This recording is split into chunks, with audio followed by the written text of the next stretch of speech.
Tales from the Rails. Discovering the Stockton and Darlington Railway. The railway that got the world on track. Hello and welcome to our 7th Tales from the Rails, our monthly podcast on the Stockton and Darlington Railway, the railway that got the world on track. In 2025, we'll be celebrating 200 years since the Railway Revolution, and indeed the second phase of the Industrial Revolution, which was kicked off by the Stockton and Darlington Railway, and the world was never the same again. These podcasts explore in some depth the pioneering days of the Stockton and Darlington Railway and how we're steaming ahead towards 2025. My name is Caroline Hardy. And my name is Archie Mackay.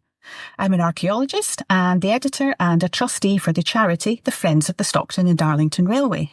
And I'm managing editor of South West Durham News, a small independent publisher of 4 community newspapers, including the Shildon and District Town Crier, produced right here in the cradle of the railways. So this week on Tales from the Rails, we're talking about America. In particular, the extent to which the S&DR influenced the growth and development of railways in America. To help us through this, we're joined by Jonathan Ratcliffe. Jonathan is a secretary of the Friends of the S&DR. He's also a charity worker, and back in 2008 he graduated with an MA in history, so he knows what he's talking about. Hello, Jonathan. Hello, Caroline and Archie.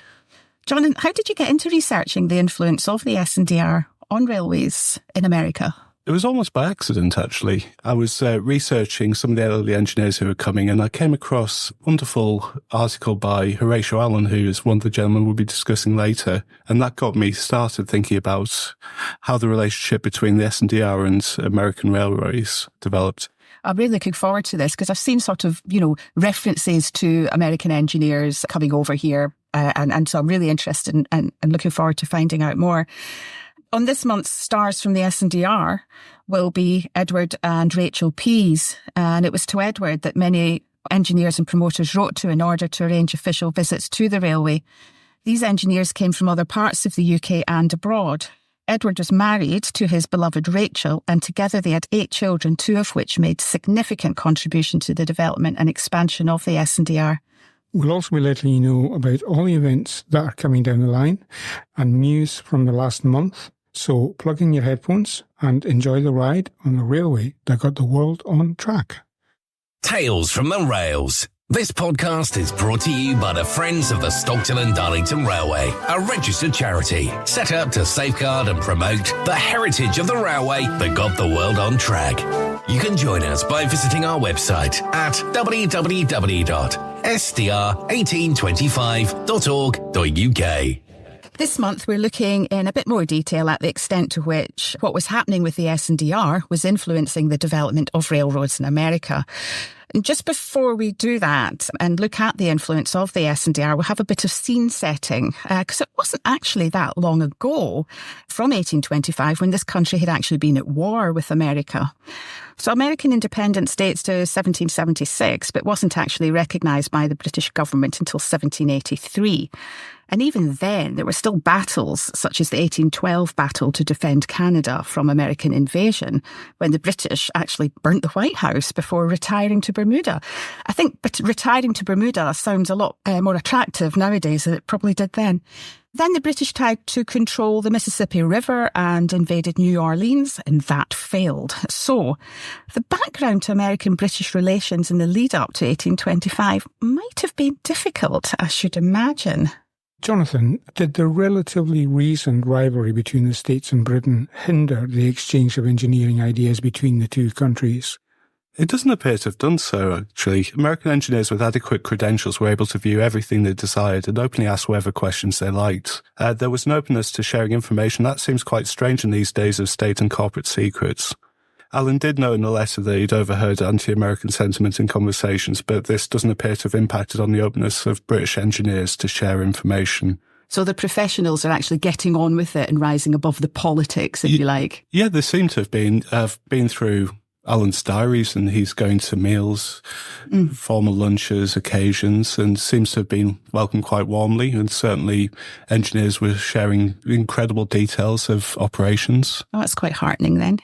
So, setting some of the background, so Britain had formally recognised the United States as a sovereign and independent nation after the Treaty of Paris on the 3rd of September 1783.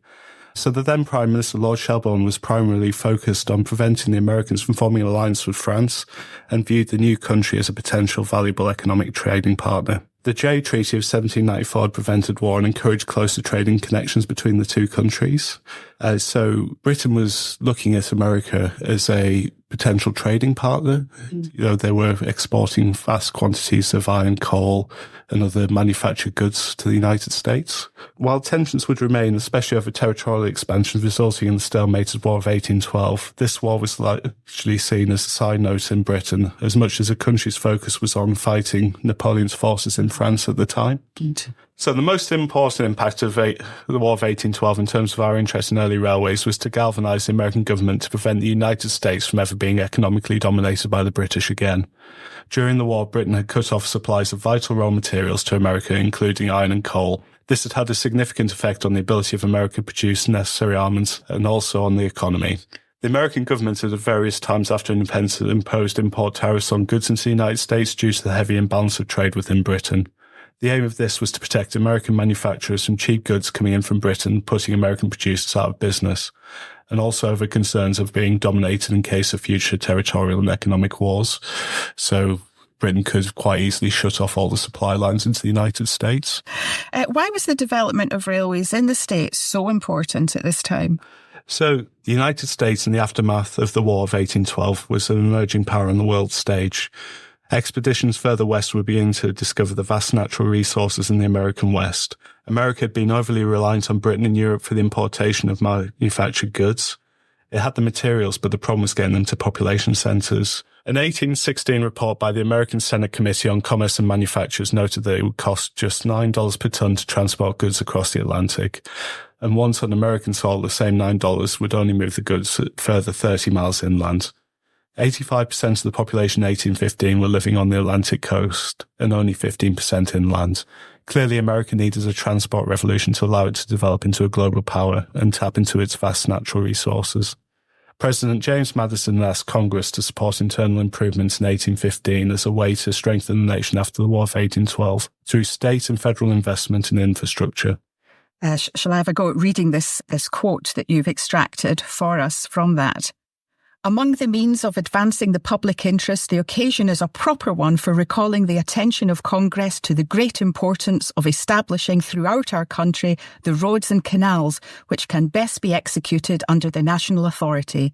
No objects within the circle of political economy so richly repay the expense bestowed on them. There are none the utility of which is more universally ascertained and acknowledged, none that do more honour to the governments whose wise and enlarged patriotism duly appreciates them. Nor is there any country which presents a field where nature invites more the art of man to complete her own work for his accommodation and benefit. These considerations are strengthened, moreover, by the political effect of these facilities for intercommunication in bringing and binding more closely together the various parts of our extended confederacy. While the individual states that formed the Union continued to provide the biggest investment in infrastructure, Madison began a federal program of infrastructure development. States also developed internal improvement societies that pushed forward development in transport infrastructure. The wealthy merchants were also investing in transport schemes, recognising the value of improved transport on their business. The states were also willing to invest in these schemes as well to ensure they went ahead. A letter to John B. Jarvis of the Delaware and Hudson notes the approval by New York State Legislature for a state loan of $500,000 to the company to finance the importation of British iron plates and locomotives. The United States was still trying to find the balance between state autonomy and federal control, and there were numerous debates on the constitutional impact of federal intervention in internal improvements throughout the period. The importance of the need for improved transport is shown by the speech given by the last surviving signatory of the Declaration of Independence, Charles Carroll of Carrollton, who said as he laid the foundation stone for the Baltimore and Ohio Railroad on Independence Day 1828, "I consider what I have just now done to be among the most important acts of my life, second only to my signing of the Declaration of Independence, if indeed it be second only to that." Carroll recognised the vital importance for the future of America that the development of rail transport would have that day. Without an adequate transport infrastructure, the United States would not have been able to move west, exploit the natural resources and become the economic powerhouse of the world by the start of the 20th century. Without the railroad, America would have continued to be vulnerable to domination by European powers. It wasn't good news for all Americans, however. Indigenous communities would be pushed out as the United States pushed west, and the brutality of the rapid building of the railroad would be punishing for black slaves and other minority groups that built these vast railroads in highly challenging conditions. Well, we obviously don't have time to look into that today, but it really does. It is something that sounds so interesting, looking at the impact on the Indigenous communities of the railroad heading west, and also the impacts of people who are being forced to actually build the railroads. But yeah, that's something for another day, perhaps. Yeah. What was happening in America in the time of industrialization in the lead up to 1825, Jonathan? So America in the early 19th century was primarily an agrarian mercantile economy. In comparison, Britain was leading the Industrial Revolution, supported by its world-leading canal and road networks that developed through the 18th century. Manufacturing was centralising in the towns and cities of Britain, where the steam engine meant the mills and factories were able to produce goods cheaply and in volume. America had been late to build canals. While Britain had developed a significant canal network, by the 1820s, America was just beginning their own truncated canal boom. However, not all Americans agreed that canals were the answer to the American transport problem. America was less suited to canal transport due to its mountainous landscape and rivers that run unfavourably. Engineers such as Benjamin Latrobe, John Stevens and Oliver Evans had been advocating for America to adopt rail transport since the turn of the 19th century. Evans was one of the first Americans to build steam engines and contemporaneously developed high-pressure steam engines in the USA at the same time as Trevithick was in England. That's really interesting. I didn't know that. Is Evans celebrated in America the way that Trevithick is in England? He's far more well known in America than he's. So it's a bit of a sore point, I think, with Americans. We claim everything, but he's increasingly getting known. Fascinating. Oh, this is really interesting. Carry on. Benjamin H. Latrobe had been born in England near Leeds and had worked with many notable English engineers before he immigrated to the US, and he would have been aware of early tramway developments. Latrobe had been an early advocate of railroads in America, promoting the development from as early as 1808 writing.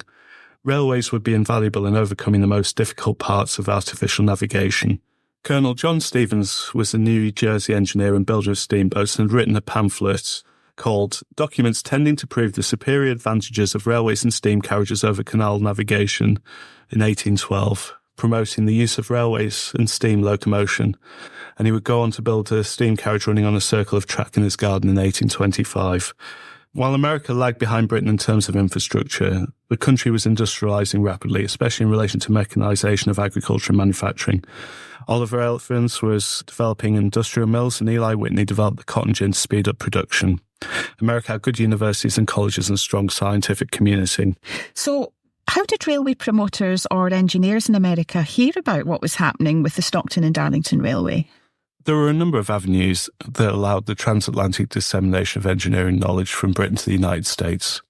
Firstly, the two countries were trading heavily.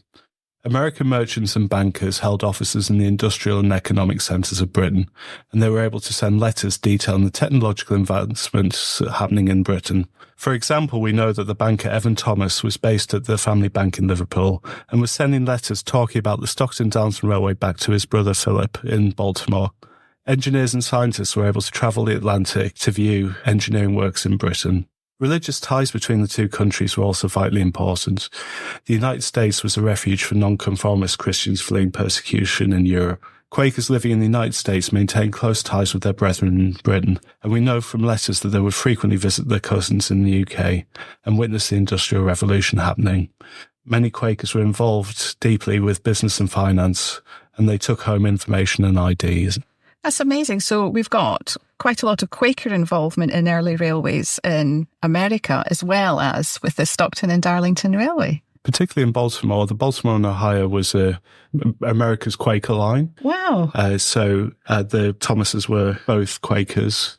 So emigration would continue as well after the War of Independence, and including this were businessmen, engineers and scientists who emigrated to the United States at the end of the 18th century, taking information about the developments of railways in Britain. And then they also trained new generations of American engineers. Most important of all was the role of print, with newspapers and periodicals disseminating scientific information across the Atlantic. British books on engineering were reprinted in the United States for domestic consumption. For instance, Treadgold's treatise on railroads had a print run in New York in 1825. We know that this was read by Allen as he recommends the work to John Jarvis in one of his letters as an authoritative source of information on railways.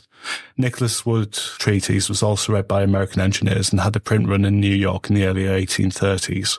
The opening of the S&DR was reprinted from articles in British newspapers into the American journals for the consumption of the domestic market. Niles Register reprinted a long and detailed account of the opening day from an unnamed English paper. It also continued to report back on developments such as: on the Darlington and Stockton Railway, the first constructed in England for the conveyance of persons, 6 or 7 coaches already start daily from each place, and upon average 150 passengers per day, or 54,750 per year, travel by this novel mode. And that's from Niles Register, December the 23rd, 1826.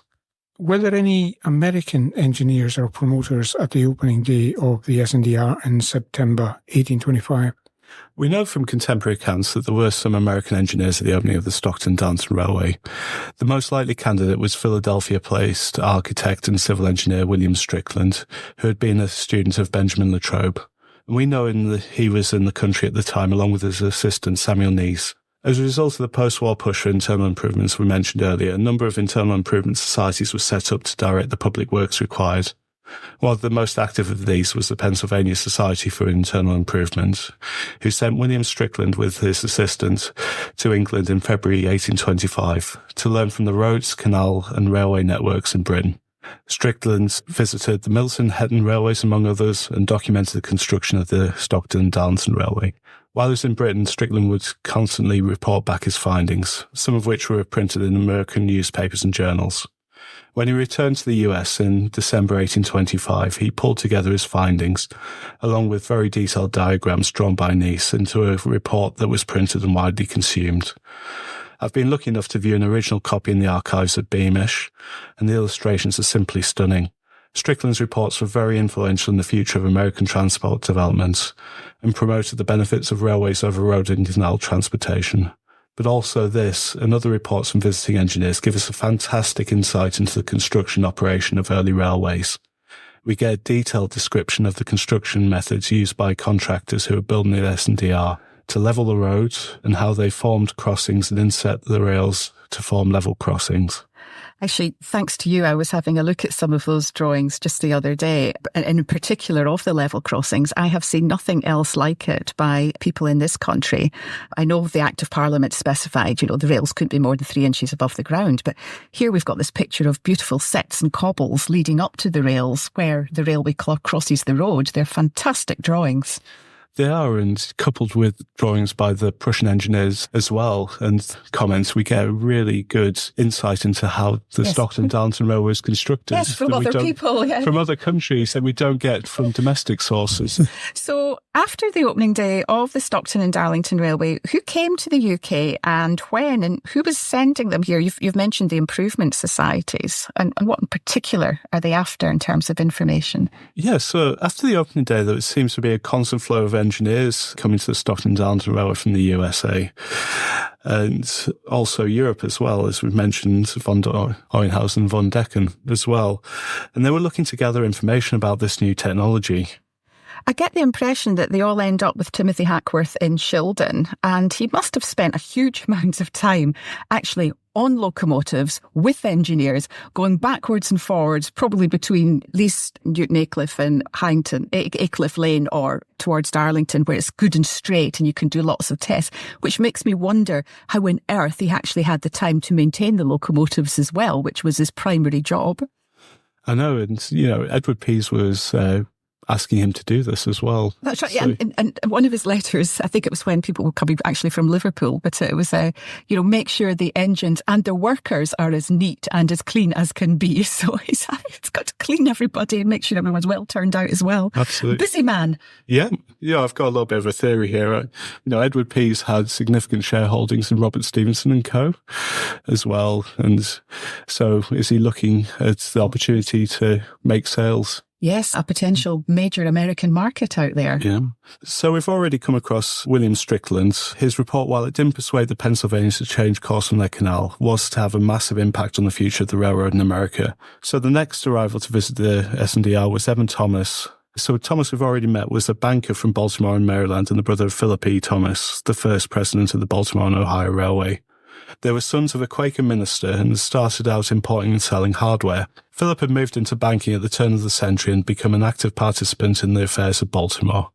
Evan, who was known as being enthusiastic and impulsive in comparison to his older brother's reputation for being quiet and painstaking, William Thomas later gained the epithet, the father of American railways, very much was a counterpart of his British Quaker counterpart Edward Pease, in championing the building of what is generally considered America's first railroad.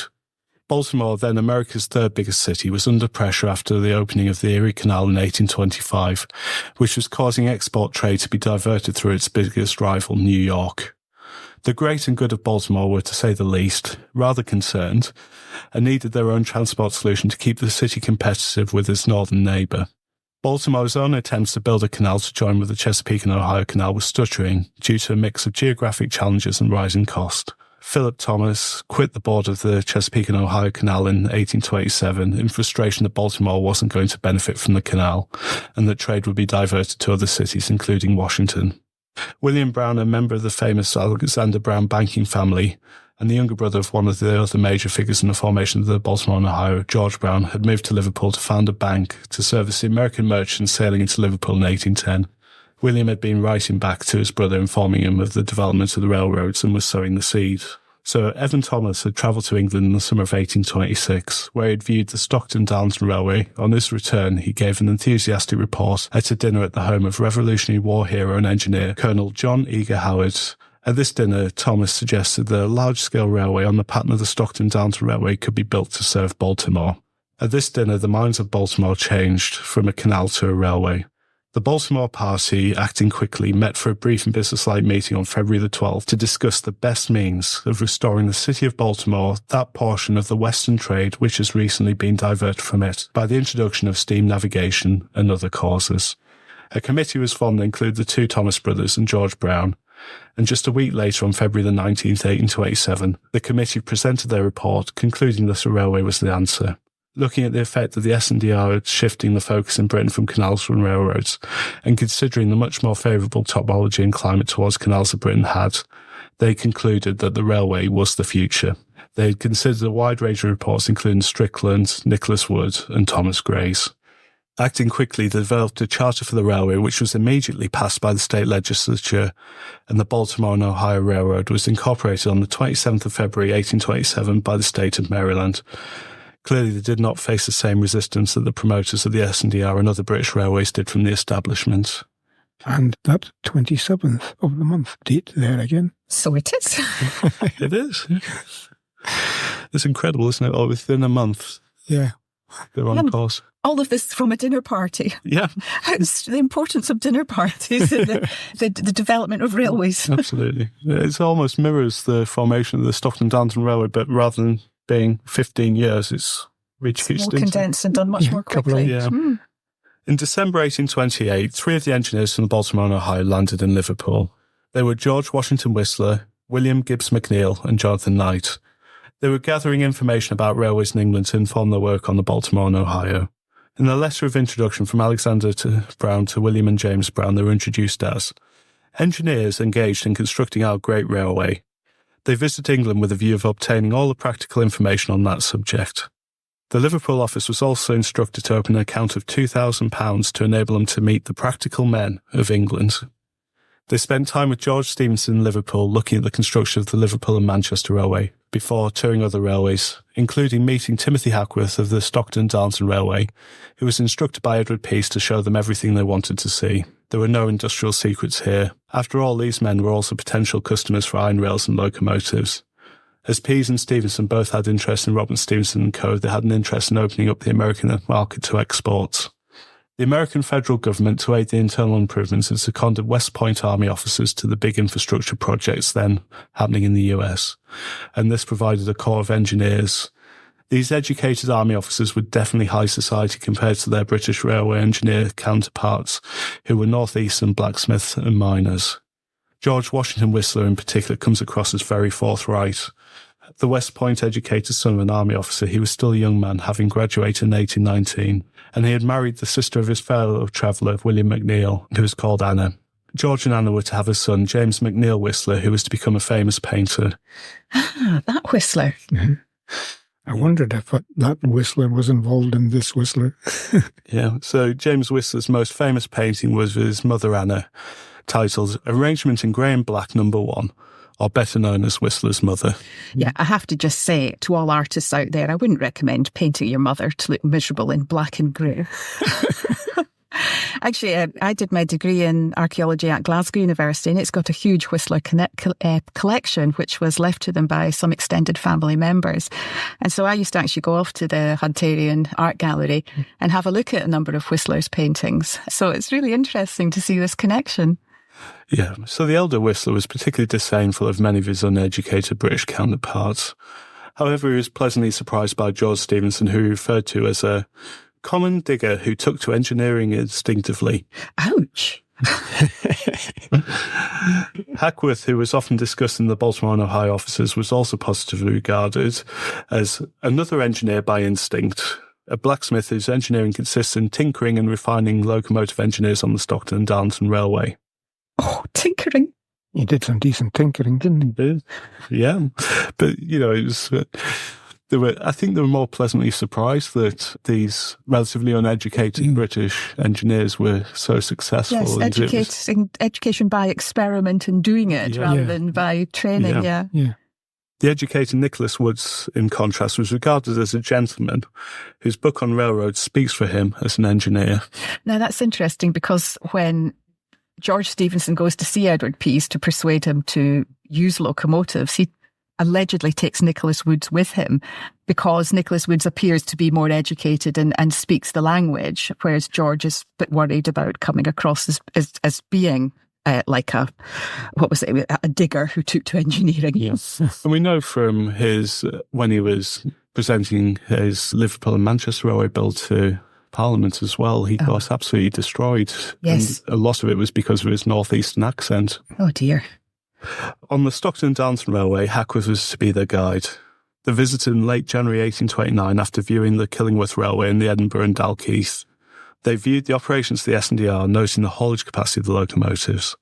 On the 27th of January, Hackworth took the engineers out onto the line between Darlington and Stockton, where they were allowed to make experiments on the railway and record their findings. One of the main concerns that the engineers had was the performance of locomotives on the sharp curves necessary due to the terrain that the Baltimore and Ohio would have to traverse. They were pleasantly surprised that when the locomotive passed over curves nearly as tight as some of the ones on the Baltimore and Ohio, that the retardation on their account was perceptible, but not as great as we expected. They took numerous speed measurements and were satisfied enough with the results to proclaim, "Upon the whole, we have every confidence that we shall succeed with the Baltimore and Ohio Railroad." Some histories state that the locomotive they were travelling on was locomotion, although I've not found a primary source yet to back this up. It didn't make much sense to me that Hackworth, who was a big proponent of steam locomotives, would have picked the oldest locomotive on the line to demonstrate. It could have been that it was just that locomotion was a famous locomotive intimately associated with the Stockton and Darlington Railway, much like how the story of everyone's grandfather has driven the Flying Scotsman. They got connected to this trip due to its fame. However, Dr. Bailing's findings that we heard in the 5th episode show that locomotion had just been extensively rebuilt, and this makes the story make much more sense. It's obvious that Hackworth would pick the locomotive that had just been freshly outshopped after an extensive rebuild. You don't suppose they stopped at the pub at Hangton Station? I'd like to think so, yeah. For a snifter. It'd be nice if we could... I think they had their licence by then, or were just about to get it anyway. They were, yeah. It'd be good to imagine. Hopefully we'll have a pint in there soon again. That would be great. The Baltimore and Ohio would open on the 24th of May 1830 and was to be the first common carrier railroad of the United States. The other major figure visiting at this time was another young engineer, Horatio Allen, one of the engineers at the Delaware and Hudson Canal Company, who was working with John B. Jervis. The Delaware and Hudson Canal began construction in July 1825 and was opened in October 1828. It was part of America's late canal boom driven by the success of the Erie Canal. Its purpose was to carry the abundant anthracite coal from the coalfields of Pennsylvania to the Hudson River and then on to the port city of New York. The success of this canal was to drive the growth of New York as a major economic centre. While the canal was able to open the coalfields, there was still a need to feed the canal, so the canal company began the construction of the Delaware and Hudson Gravity Railroad in 1826. This was largely gravity operated by 5 inclined planes operated by stationary engines and had a total descent to the canal of over 250 metres. Between the inclines, the wagons descended by gravity to the top of the next incline, and at the time the empties were hauled back by horses. The rails were of local wood, with iron plates fixed to the top of the rails to act as the running surface for the wagons. Allen was sent to England, leaving New York on 24th of January 1828 and landed in Liverpool on the 15th of February. Jarvis had dispatched Allen to Britain to gather information on railway operation and construction, and also to place order for iron bars for the rails as well as locomotives. From Allen's diaries and writings, the Delaware and Hudson were already convinced that they were the way forward. Jarvis had given Allen instructions to source iron bars for the rail and a specification for the purchase of 4 locomotives that should not weigh more than 4 tons for a 4-wheeled locomotive or 6 tons for a 6-wheel locomotive, and this will be important shortly. As we discussed earlier, the US government had set heavy tariffs on the import of coal and iron to encourage the development of a domestic heavy industry. However, the USA had yet to develop the domestic capability to roll iron into rails in the quantity and sizes as needed. What America did have access to was vast quantities of timber, so the early railroad engineers used the now antiquated method of attaching iron bars to the top of wooden rails to provide a running surface and reduce wear. This was a pragmatic solution to a problem of supply. These rails were to persist in the USA up until around the outbreak of the Civil War on some lines. They had some rather frightening effects if the bars separated from the timber rails. There were numerous stories of iron bars coming loose and penetrating the floor of passenger carriages. These were known as snakeheads due to their resemblance to a rattlesnake rearing up for an attack, and occasionally would cause injury or death to unwitting passengers. I've seen sketches of those, and it really does look like a nest of snakes has gone through the floor of the carriage. Absolutely terrifying it must have been. It is, and some of the injuries that were caused were horrific. Oh, well, let's not discuss that. Lovely dinner. Yeah. So the locomotives that Allen ordered in Britain from Stevenson and Raystrick were much heavier than had been specified by Jervis, weighing nearly 10 tons each. The first locomotive to be got ready was the Raystrick locomotive, the Stourbridge line, upon which Allen became the first person to drive a steam locomotive on the railroad in the United States. John Stevens had demonstrated a steam carriage on the tracks in 1825, but this was very much a technology demonstrator like Catch Me Who Can. These locomotives, 2.5 times heavier than specified, proved too much for the rails of Delaware and Hudson and were converted to stationary use. Parts of both Stourbridge Line and the Stevenson-built Pride of Newcastle survive to this day in the Baltimore and Ohio Museum and the Smithsonian, respectively. While in Britain, Allen had spent a good amount of time on the Stockton Darlington Railway, taking copious notes. Timothy Hackworth freely made his notes and calculations available to visiting engineers, and Allen's diaries and letters hold some interesting data. Hackworth seems to have been very conservative with his figures, and Allen notes this in his letters to Jervis. We can also learn much about the running of the Stockton Darlington Railway from Allen's writings. We know for Allen, for example, that for a period in the winter of that year, that the Stockton Darlington Railway was entirely locomotive hauled for a period, as locomotives were able to continue work where the horses could not, and that the S&DR were only continuing the use of horses due to a lack of enough locomotives to cope with the high volumes of traffic. Allen held Hackworth in high regard, writing of him, "A man evidently of strong, mature judgment, close observation, and great practical skill and experience, and who appears desirous to exhibit a fair statement and rather wishing to err against the locomotive engines than for them." However, he does also note that Hackworth's knowledge was largely practical and that his theoretical knowledge was limited. Allen's assessment of Hackworth's figures showed an even greater advantage to the steam locomotive over the horse than Hackworth had calculated. All of Allen's practical running data was gathered from Hackworth and Allen's observations of the Stockton Darlington Railway. Allen noted to Jarvis in a letter sent from Liverpool about the performance of locomotives. I have found that the Stockton and Darlington Road was the best place for judging of their performance and have accordingly derived nearly all my information from that quarter. The Stockton Darlington Railway at that time was at the cutting edge of technology. It had the largest operational fleet of locomotives running regular services over then what was the longest railway line in the country operated by locomotives. Allen and other engineers visiting the Stockton Darlington Railway could also directly compare the locomotives against horses on the same road and conditions to compare the costs directly. After his spell at the Delaware and Hudson, Allen was later appointed as chief engineer of the South Carolina Canal and Railroad Company, which ran between Charleston and Hamburg in late 1829. In September 1829, under Allen's direction, the directors authorised the line to be built for locomotive haulage, based on the figures Allen had gathered on the Stockton Darlington Railway and from Timothy Hackworth. This predates the running of the Rainhill trials by over a month, and then it would have been another month or two before the reports of the outcome would have arrived on American shores. The South Carolina was to run the first locomotive built in the United States. Deviating from British practice, this was a small, light, vertical, boilered locomotive known as the Best Friend of Charleston.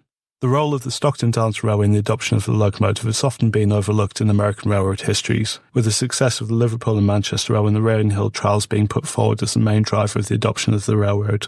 But Allen was very clear in his letters and his 1884 article on the beginning of the railroad era. There was the information that he gleaned solely from the operations of the Stockton Darlington Railway that led him to recommend locomotive haulage for this line, not the outcome of the Rainhill trials. America was already on course for the beginning of the railroad era by 1829. This 136-mile line dwarfed the 31 miles of the Liverpool and Manchester Railway and the 40 miles or so of the Stockton Darlington Railway system at the time. The South Carolina became the first successful steam-hauled passenger line in the USA. So from what you're saying, despite these engineers visiting the Stockton Darlington Railway, the railways that arose as a result in the States had to diverge from the British practice. Can you outline the main areas of divergence and why?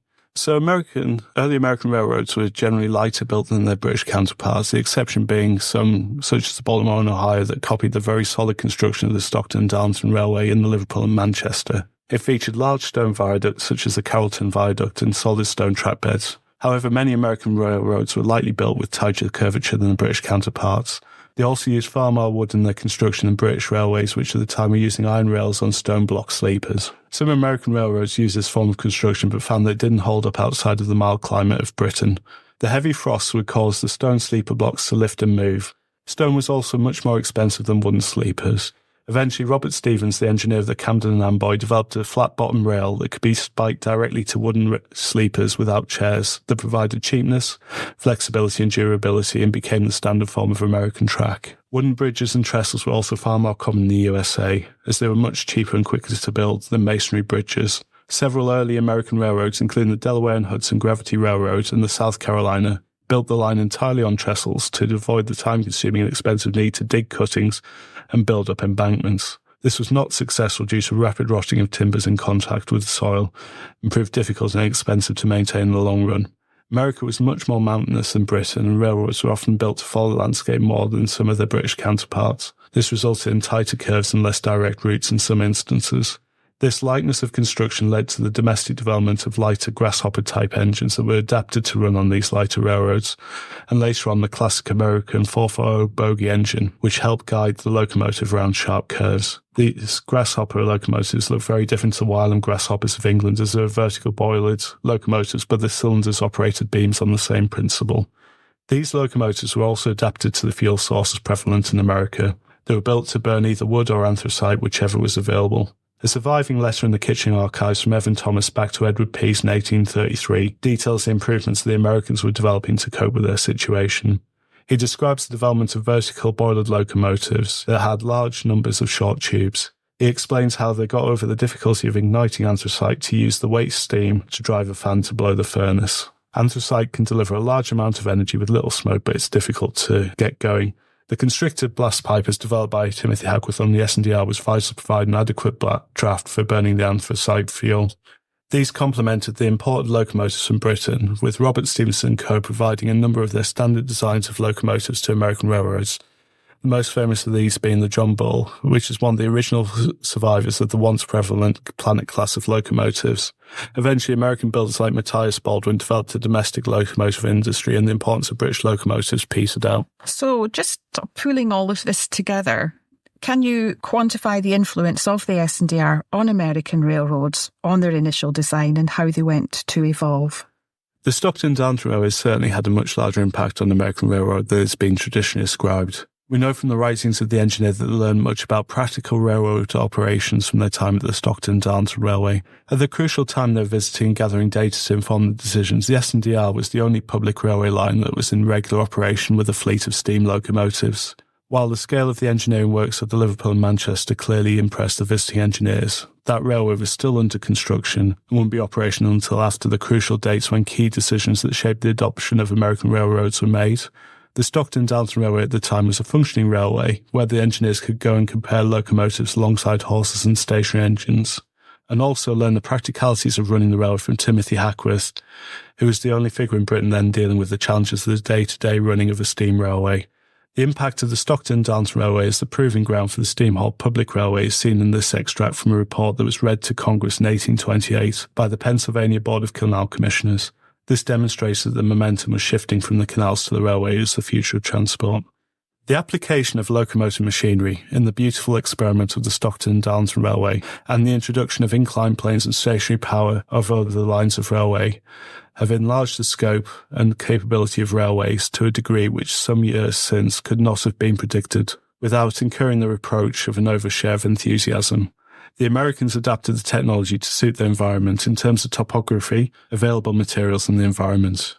As the century went on, America was to outstrip Britain in railway development, creating bigger and more powerful locomotives to suit the vast distances and heavy loads of the USA.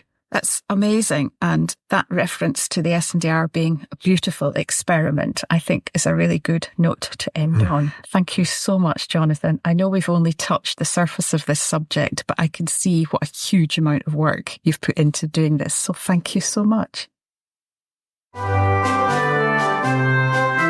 Stars of the S&DR. This month on Stars of the S&DR, we're taking a closer look at Edward and Rachel Pease of Darlington. The S&DR probably wouldn't have happened without the Pease family. It needed not only their wealth and their Quaker connections, but also Edward's vision. When engineers wrote to the company, it was to Darlington and Edward Pease that they wrote, and it was Edward who would instruct Timothy Hackworth, the locomotive superintendent, to show visitors how the railway worked. Edward was born in 1767. He died in 1858, aged 91, which is a fine old age for that time. He was a wool merchant married to Rachel Whitwell and is often referred to as the father of the railways. In fact, he was retired when he became active in the development of the railway, and it soon became a family venture, with his sons Joseph and Henry in particular being actively involved in the creation of the railway and in many of the more important decisions. Although the railway company was funded through shares and run by a committee, Edward, who had built up a vast personal fortune by 1818, was its main financial backer, and as such held considerable influence over its development. He, together with his Quaker banking friends and family, had the capital to take forward the vision of a permanent transport infrastructure capable of being extended across the country. He was an innovative and a risk-taker, prepared to change his mind on the original proposed method of traction from a horse-drawn system to a locomotive-drawn railway with a passenger service. Once the S&DR was up and running, he remained a committee member but took a less active role in favour of his son Joseph after his wife Rachel died in 1833. His Quaker beliefs impacted on the nature of the railway. He believed that his wealth should be used for the good of others, and the company motto, Periculum Privatum Utilitas Publica, which is Latin for at private risk for public good, reflects this. His religion was opposed to outward displays of wealth, so his house in Darlington was relatively modest for such a wealthy man. Although his garden spreading down to the River Skerne mill race and well beyond was renowned for its fruit trees and the largest acacia tree in town, he shunned outward displays of celebration. The drinking of healths and toast, which is followed often by unmeaning speeches and those maddening huzzas which better become the lunatic than the man of sober sense, was his balanced response to the younger generation participating in such events. It's often suggested that he didn't attend the opening day celebrations of the S&DR because of the death of his adult son Isaac that night, but it's unlikely that he or any other of the leading Quakers of that generation would have attended anyway. He continued to wear Quaker dress and use traditional Quaker way of speaking, even when the younger generation had modernised. Quakers at that time used an antiquated way of speaking, using these and thous. And they didn't use the names for the months that we use, as they were pagan in origin. So instead they numbered the months, so letters are headed with dates such as the 27th day of the 9th month, 1825. He was renowned for his integrity and generosity to the family's employees and to schools.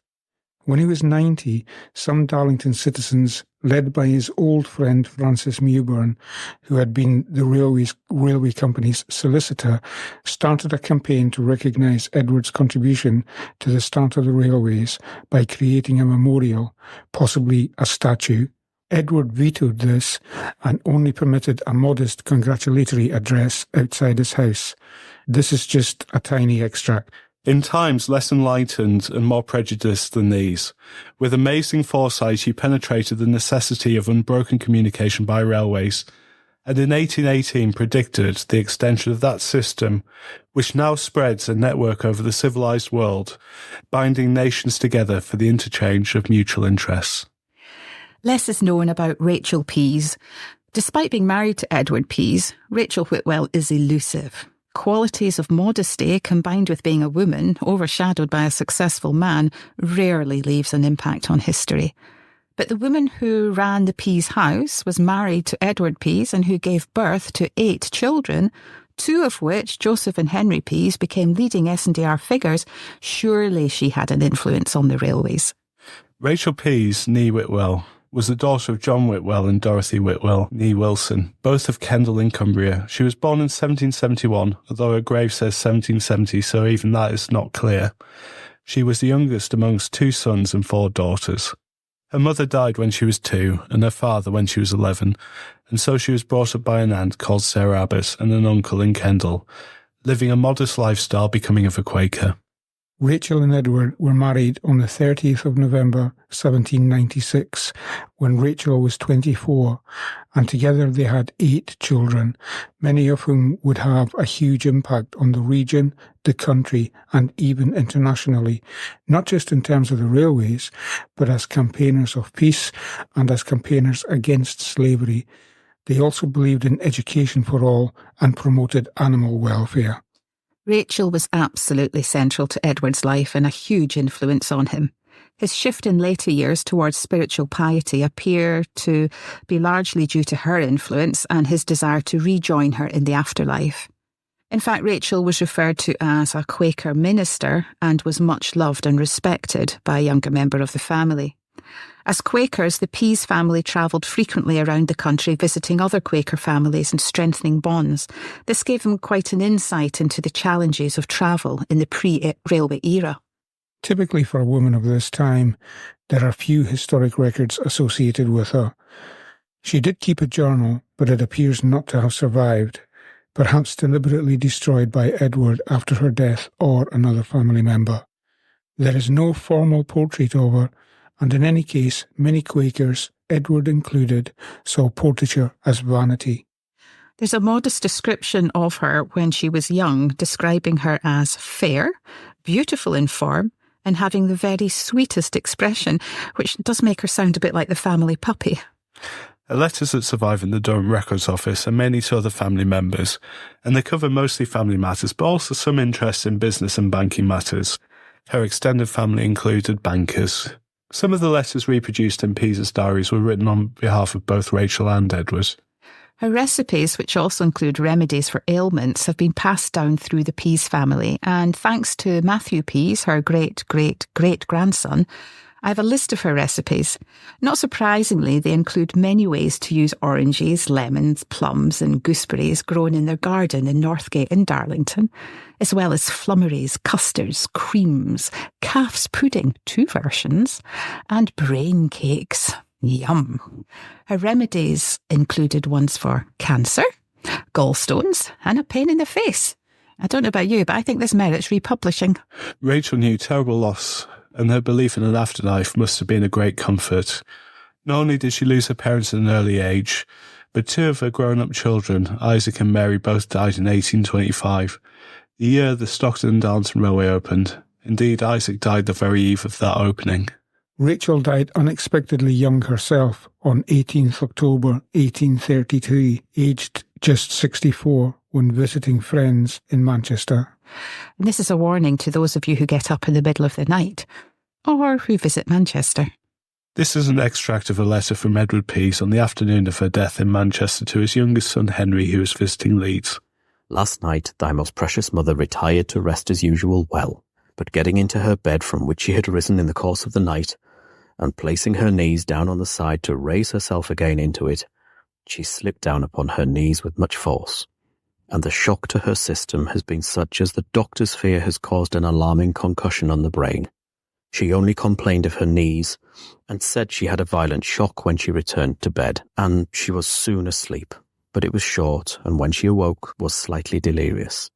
That in the course of the day has given way to a constant stupor and unconsciousness of all that is doing around her, has not recently opened her eyes, nor could I say there was a ray of hope to seize upon except in the goodness of the pulse. But now the affecting end is come about. At past, the peaceful and purified spirit took its flight. My belief is that after the first 2 hours, it was granted to her to be free from the knowledge of pain, and she gradually sunk into the arms of the everlasting mercy with all the peacefulness with the infant sinks into sleep. My spirit entertains no doubt but a mansion of the blessedness is hers. And thank you there to Lee Morris, who was an emotional and tired Edward Pease. Her body was brought back to Darlington, and she is buried in the Quaker burial ground there, as is Edward. You can still visit this tranquil spot and pay your respects to Rachel and all the other Peases from the Stockton and Darlington Railway days. Thousands attended her funeral. According to Francis Mewburn, the railway company's first solicitor and responsible for seeing the Stockton and Darlington Railway bill through Parliament, she was kind and benevolent to the poor and of a sweet disposition. Edward visited her grave every week for the rest of his life. He regularly referred to his love for her. So sweet, so pure was the affection which existed between my beloved Rachel and myself, that if a sense of it could be renewed in the interminable bliss of heaven, my joy would be full. So Rachel Pease was fair in youth, had a sweet disposition, she was charitable and must have made a difference to the lives of the poor. She ran a household, had modest requirements and was mother to 8 children. But this sounds a bit like a cardboard cutout of the ideal 19th century woman to me. Wouldn't it be wonderful to find out more about Rachel Pease? Caroline, you've been working inside the Pease family home in Darlington. Can you tell us a bit about that?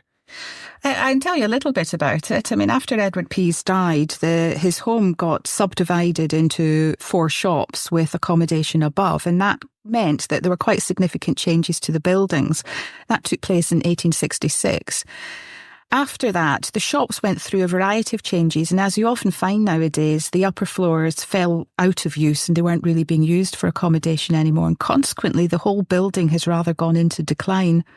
His beautiful back gardens, which had been full of fruit trees and vineries and seating areas, it got developed into lots of 19th century terraced housing, and that in itself has since been demolished and is now a car park. The Darlington Borough Council have been looking at carrying out some form of restoration there, and most recently I was in the sort of central part where Edward Pease's parlour was, which used to overlook his back garden but now overlooks a car park. It's interesting that some of the room layouts are exactly the same as they were when Edward lived there. And when you peel back layers in the walls, you can actually see different layers of wallpaper, and they go all the way back to the time that Edward Pease was there. And we've also got some pictures of some of the rooms. So it is entirely possible that we could reconstruct at least Edward Pease's parlour, which is where George Stephenson went to report back to him every week on progress building the Stockton and Darlington Railway. We know what colour the curtains were, we know what the windows looked like, we know what the fireplace looked like, we know what the wallpaper looked like. So actually, potentially, there's quite an exciting project there, and I'll keep you all up to date as we find out more.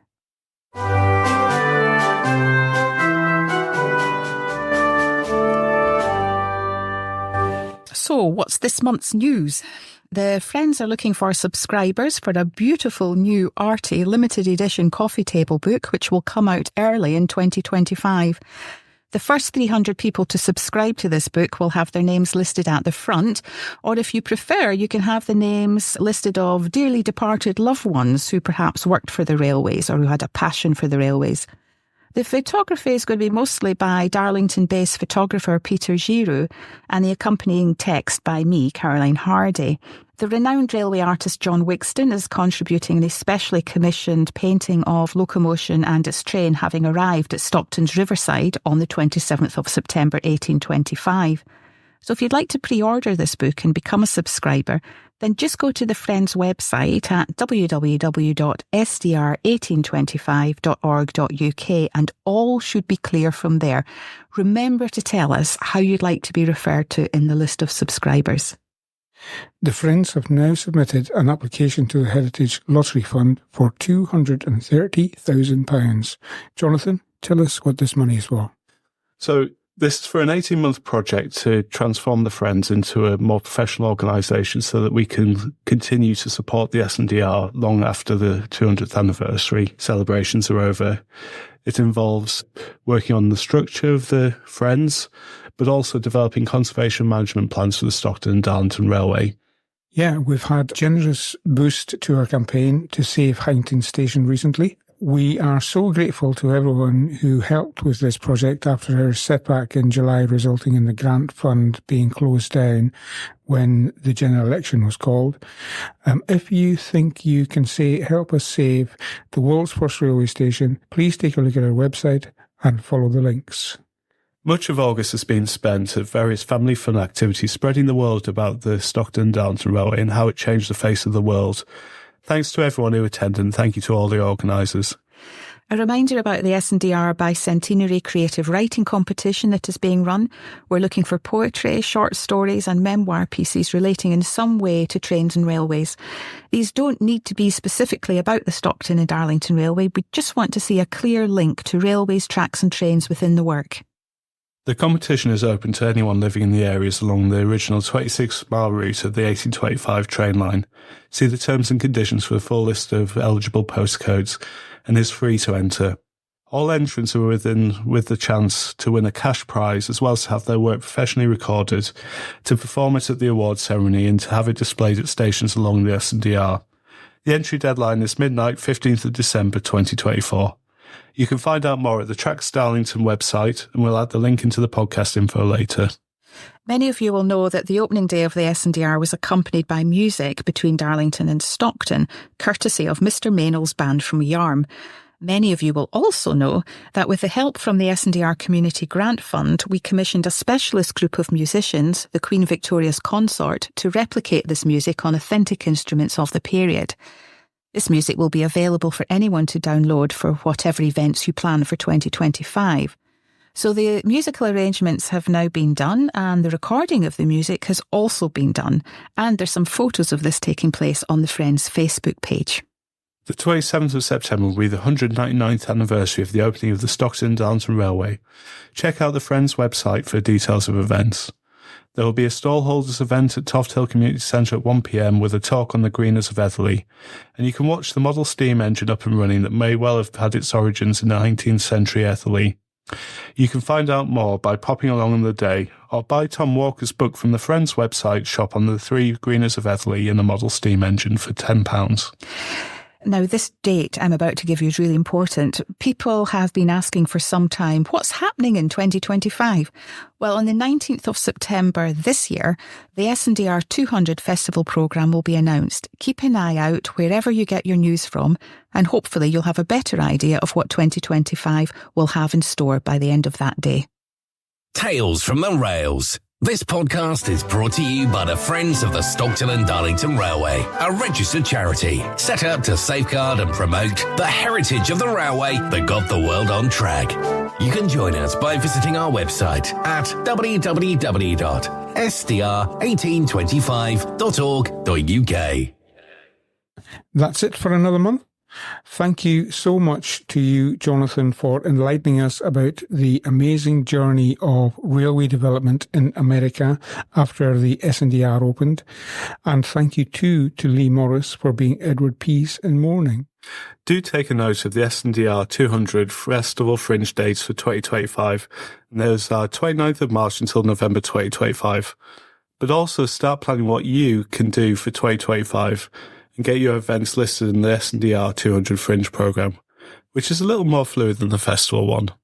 And remember, the festival programme is being announced on the 19th of September. The email to contact anyone to do with festival or fringe events, the S&AR Community Grant Scheme or the Youth Education Programme is info@sdr200.co.uk. Thank you once again to Dave Reynolds for our theme music. Thank you to Jonathan for joining us again. And nice to see you back, Archie. And nice to be back, Caroline.